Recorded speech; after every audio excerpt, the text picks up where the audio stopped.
So with just 4 days left to vote, 4 days, 4 days. A new ad from political nonprofit Vote Common Good is letting women know that it's okay to vote in your own self-interest instead of following the lead of your husbands, conservative husbands, I guess, who are voting for Trump. Watch.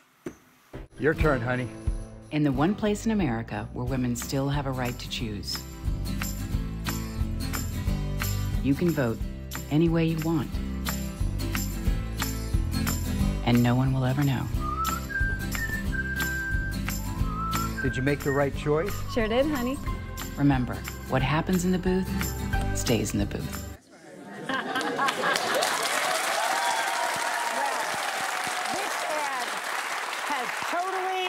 Triggered some of those conservative husbands out there. Let's watch them mansplain it to us. How do you run a country where you're walking around saying wives should lie to their husbands, husbands should lie to their wives? I mean, what kind of a totally amoral, corrupt, sick system have the Democrats developed? If I found out Emma was going into the voting booth and pulling the lever for Harris, that's the same thing as having an affair. So and then she said, I lied to you for the last 4 years. So you admit you intimidate It's over, Emma. That would be D-Day. You know, maybe we need to listen to these people because when they talk about lying, because they're experts at it. Yeah. But let me ask you a question. What is a bigger lie? Not telling your spouse who you're voting for or claiming that you won an election that you actually lost. Exactly. Exactly. Right? Exactly. I mean, we have a woman here who just told me before we got on the air that she voted against her husband's, right? Okay, well, maybe we don't point her out. I do love the framing, though, that these guys are like, oh my gosh, my wife's gonna cheat on me with Kamala Harris. Oh, like, yeah. they're just terrified. Listen, my first reaction, honestly, when watching this was I couldn't relate to it at all because in my marriage, my husband respects my viewpoints, and if we disagree, I have agency, we can, and that's fine. But I started talking to my producers and talking around. We all know women who are going to vote differently than their husbands. They're going to keep it quiet. They have shared this with girlfriends, but they're making their husbands think they might be voting for Trump. I do want to be fair. I think I have family members who might not tell me that they're voting for Trump, so this goes both ways. But I think there's something about the gender gap in this election and why Kamala Harris is 15 points ahead with women. I think of what we played earlier, what Donald Trump said about Liz Cheney, that chills women to the bone. We think of our kids hearing that. We think of having to explain that. And women just feel differently about his rhetoric and I think are sick of it. So I think it works. I think it's a smart ad. Okay, we're going to talk about that in a little while. I think it's a fantastic ad. And, you know, I think it's really struck a chord with women across the country, this rhetoric that he's been using. And if you look at the early voting, over 65 million Americans have early voted, predominantly women. And women have indicated that young women especially, one of the most important issues, if not the most important issues, is reproductive health rights. And so my guess is that Kamala is ahead with women, and it's going to win this election because of women, and because women are going to vote against their husbands. What I think is almost comical. If it wasn't so serious, it would be comical.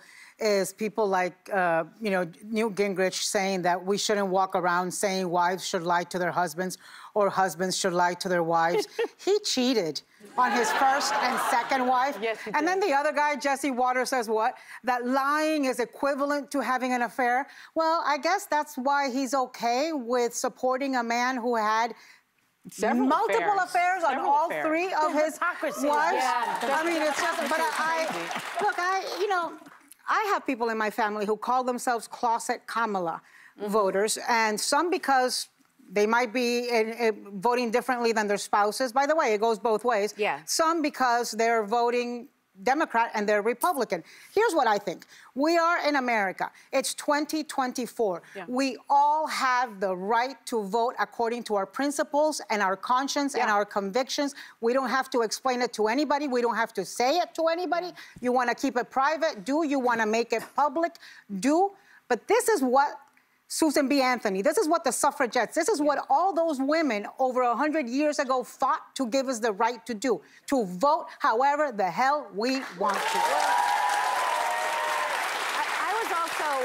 I I've said this I was raised under parents that said you never ask who someone votes for. You can say, did you vote? And my parents never discussed it. But interestingly, when I was in college, I remember debating my mom, and I said something about how could you ever vote for a party that doesn't allow for the autonomy of a woman's body? And she's like, well, I voted for Bill Clinton the second time. Don't tell your dad. And I was like, I literally kind of laughed, but that's how I was raised. So seeing these men even say when they came out, did you do the right thing? I'm like, it was a bit of a reductive ad, and don't even get me started on the acting, but one thing I thought that was much better is there is an ad that's playing right now that spoke right to me, and I think we have a clip of it. This election will be won by women because we are the caregivers, the support systems, the uniform sewers, the homework helpers, the sports league drivers, the hug givers, the birthday cake makers. We are the glue that binds a family together. And we know this election matters, maybe more than any election in our country's past. Because when you need to get something done, you ask a mother. This election will be won for our kids.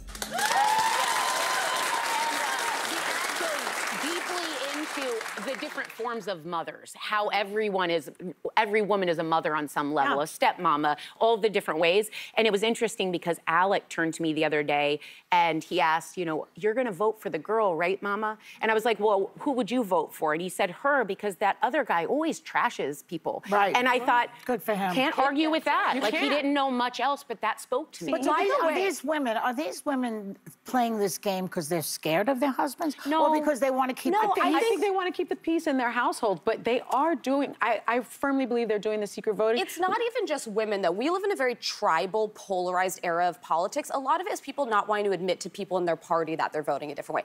That's absolutely part of it. I get recognized in airports, and people come up to me and they kind of like whisper, you know, I'm not telling anybody I'm a Republican, a lifelong Republican, and I just voted for Kamala. Let's hope that's widespread. Liz Cheney gave people permission to do that. I mean, she specifically said they may not ever say anything publicly, but the results will speak for themselves. Yeah. And if you look at the results of early voting, I hate to keep on doing this, but I think we need to be really fact-based about this election because I'm certain that the loser will likely challenge it. Arizona, the vice president is leading 9 to 12 points. Georgia, 7 to 10 points. Michigan, 26 to 39 points. North Carolina, 2 to 6 points. Pennsylvania, 17 to 35 points. Wisconsin, 22 to 60 Fabulous. points. I mean, she's leading across the board. And I think, by and large, it's that secret vote by Republicans. If it's a tsunami, he's not going to be able to do but you know what? Let's not think about this because I'm not going to forget 2016 where we thought that Hillary Clinton had it won. Let's act like if we, you know, he's still going to get 40% of women are still going to vote for him. There's still a lot of people who are going to vote for him. Why? Well, we need more time if we want to explain that. Anyway, go ahead, everyone has their vote. I'm sorry, I have a legal note. Trump has denied ever having an affair. Yeah, but